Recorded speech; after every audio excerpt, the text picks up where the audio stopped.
All right, it's Monday, March 20th, 2023. We'll see how this rigged up deal works. This is a different setup. I'm in a different vehicle, no camera mount.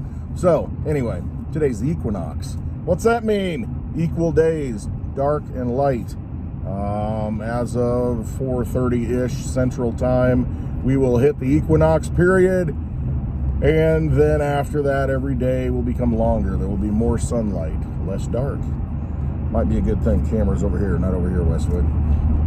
So over the weekend, we've got, oh man. Well, first of all, there's this chatter about Trump being arrested, indicted, and all this stuff. He even said it. I think I'll get arrested on Tuesday. I think he said arrested. We'll see what happens. That'll kick off some fireworks, won't it? Oh man, this thing is, it's gonna fall. So anyway, let's leave it. That should kick off some fireworks. The other thing is, over the weekend, we've got Credit Suisse, who was having problems last week. The Swiss, this is Switzerland stuff. The Swiss National Bank guaranteed them like $50 billion in loans. And then they just got bought out by UBS. I think it used to be called the Union Bank of Switzerland. Did I say Scotland before? Switzerland's what I meant. So you've gotten the Swiss used to be known for, their, stellar monetary supply and policy, and safest place you can put your Swiss franc and all this stuff. And now you got one bank failing, Credit Suisse. UBS, Union Bank of Switzerland, comes in and says, hey, we'll bail them out. And I think the last number I saw was they're going to buy them for $3.2 billion. And they just got a credit line of $50 billion. And now I think they said that they're going to guarantee like $100 billion in monetary backstops, and the bond holders, $17 billion's getting wiped, so they lost their money. But the shareholders are okay, and the depositors are okay. Now, this is the big thing that I've been watching today. The depositors, and the Fed has made it implicit, an implicit guarantee that depositors in regional banks, in other words, not your too big to fail banks, because everybody knows they're going to get backed up. But no, like the second tier level, or the the regional banks that are pretty big, not your local bank. Haven't said anything about them yet. But your mid-range banks are pretty much, the depositors are going to be made whole. So what's that mean? It's a big deal, because if depositors are made right, so in other words, all the money that gets deposited in the bank, if it has to be backed up, backstopped, made right by the government or the Fed, whichever, you know what that means? Since we have a fractional banking system, when you put money in, well, first of all, it encourages bad behavior by bank management, because if you know you're going to get backed out, what are you going to do?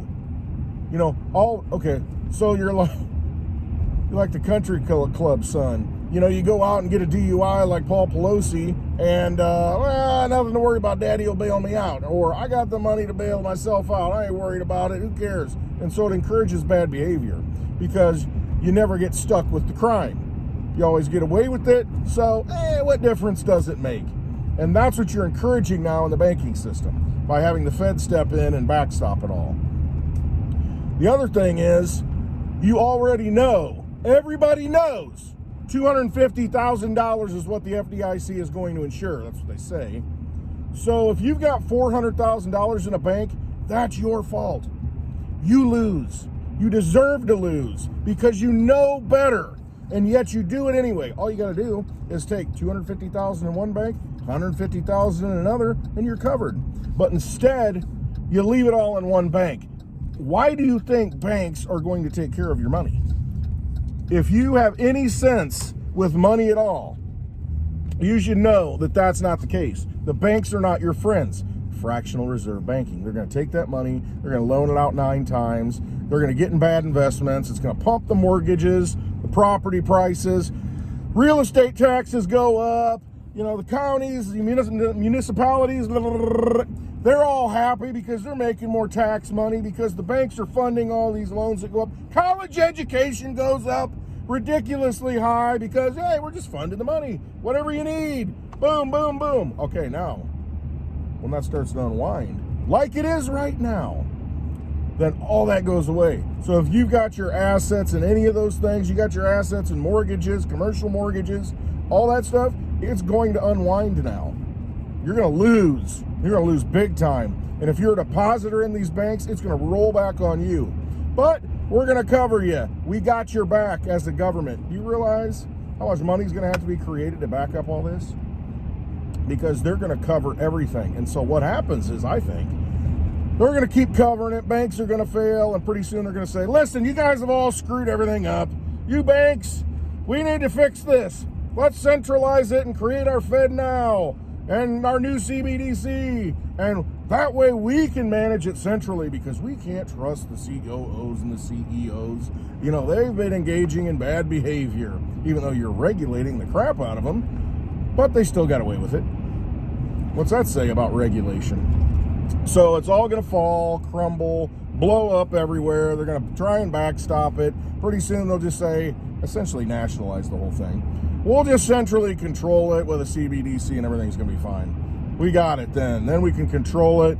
It'll be, you know, us, the people you trust, taking care of business. So in a nutshell, that's what's going to happen. But what we're seeing right now, I don't think you can overestimate it at this point. I don't think you can make too big a deal out of it, because you're dealing with trillions of dollars. And it's just going to get monetized. It's going to get created out of nothing and backstopped. Over the weekend, central banks, in a panic move, essentially, said that, yeah, we'll make guaranteed liquidity in all of Japan, you know, Europe and United. Basically, they're working together and saying, we're going to fix all this. We'll liquefy the entire market and print as much money as needed. It's already over. The end game's here. I mean, this causes great depressions. I mean, when these things start to unwind, either that or they have to super hyperinflate, which may be the case. But the takeaway is, you probably shouldn't have your money in the bank, because it ain't safe. These people are going to play their little games and tricks and try and make it seem like everything's okay. It ain't okay. It's not okay at all. And then I got people saying, why are you buying Litecoin? I mean, seriously, bro. I mean, I'm not trying to be a jerk about it or anything, but your time frame is everything. You can go back and look at June. Since June, Litecoin's outperformed Bitcoin. Now, I get that Bitcoin's killing it right now. It's crushing it, as you said. Absolutely is. Nothing wrong with that. So it's crushing it against every crypto. And the reason why is because that's the big bullseye. That's the big sun in the sky. And the big money that's panicking out of banks right now, that's what they're going into. The whole thing with Litecoin is you either get it or you don't get it. You understand that it's a long-term investment to where it's undervalued. And if you know anything about precious metals, look at gold and silver. It is the same thing. The same scenario with Bitcoin to Litecoin. If you've got a limited amount of money, are you going to go out and spend $2,800 on a tenth of a Bitcoin? Or are you going to take that and you're going to buy Litecoin with it? You know, how many do you get? Like 30? Something like that? I don't know. Math's probably not right. But the leverage that you have buying Litecoin, if you're into dollar go up and that's all you care about, and you don't care about using something as sound money, a peer-to-peer transaction to where when everything fails, it just works. Good luck moving that Bitcoin when everybody's trying to move it. I got nothing against Bitcoin. I'm just saying it's way overvalued as far as the use case, because the use case of these cryptocurrencies is about to come to fruition. If you have banks crashing, if you can't move your money because banks don't trust each other, it sure would be nice to have something that is outside of that system that runs on its own network and you can move it any time of the day. No bank involved, no government involved, just that network. The problem is you could do that with Bitcoin. The problem is it's going to get so expensive. I was there in 2017. I saw it. Got really expensive. Sometimes you're paying $50 just to move it. $1, $1, it'll cost you $50 in transaction fees. Okay, in those kind of scenarios, people are going to be like, I need to move my money. I need to move it. I can't wait half a day. I can't wait a whole day. And I've seen it happen. Don't put a high enough fee in, you're waiting a day longer. You don't have that problem with Litecoin. Okay, well, you can take it a step further. You have less of a problem with DigiByte. Problem is getting the DigiByte, on exchanges and this, but exchanges may not be open. We may be in a situation where you got what you got and that's it. If you're not mining it or getting it directly from a miner, you might not be able to get it. You might not be able to access cash. You might not be able to access anything in the traditional system. So having something in your possession that actually works for less than a penny transaction like Litecoin, that's more appealing to me than sitting around trying to figure out how much I need to send in a transaction fee to get my money to move, to pay somebody for something I need. So you just got to look at your time frame. Yeah, in the last week, Bitcoin's killing everything. In the last, let's say, 6, 7, 8, 9 months, Litecoin's, well, it did double and came back down. So it's not quite a double right now from when, at that point. So it just depends where you get into this stuff. And it's not about dollar go up. See, that's the thing that I just get so sick of it. You can pick any time frames, like taking a quote out of the Bible, taking a quote out of any religious book and saying, look, this is the way it is. Okay, you forgot about the forest. You're just looking at this little, twig in the forest. You cannot deny that when something just works. And that's what I want to be involved in. That's why I like Litecoin, because it just works. Been running for over 11 years. Got a finite supply. And it's just a matter of time before the use case. Right now, everything's speculative in the crypto market. When it comes down to actually having to use it, that's when you see the coins that actually work sucking the value. That's the way it is. You can lock it up and hold it in Bitcoin, or you can put it in a payment system like Litecoin, and it's a lot easier to move around. Just saying. So, I don't need to argue about it. I'm not even arguing. It's just silly, the short-term perspective. I mean, we're talking 1 week that Bitcoin's just like going up. What is more likely to happen? Bitcoin goes to $57,000, $58,000, or Litecoin goes to $160, $70. Which one would happen first? I mean, and that's all I look at. And how much money does someone have to invest in Bitcoin? And again, if you only got $100 to invest, I think I know where I'm putting it.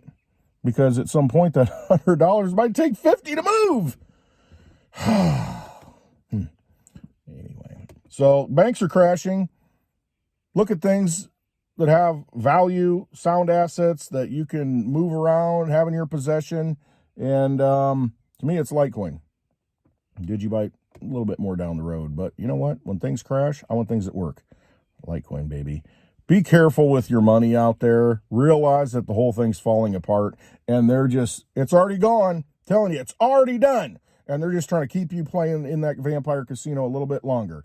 Keep you rearranging deck chairs on the Titanic while it goes down. So, take possession of your wealth. Do what you got to do right now. All right. Love you all. Have a wonderful Monday. Happy Equinox. Trust yourselves.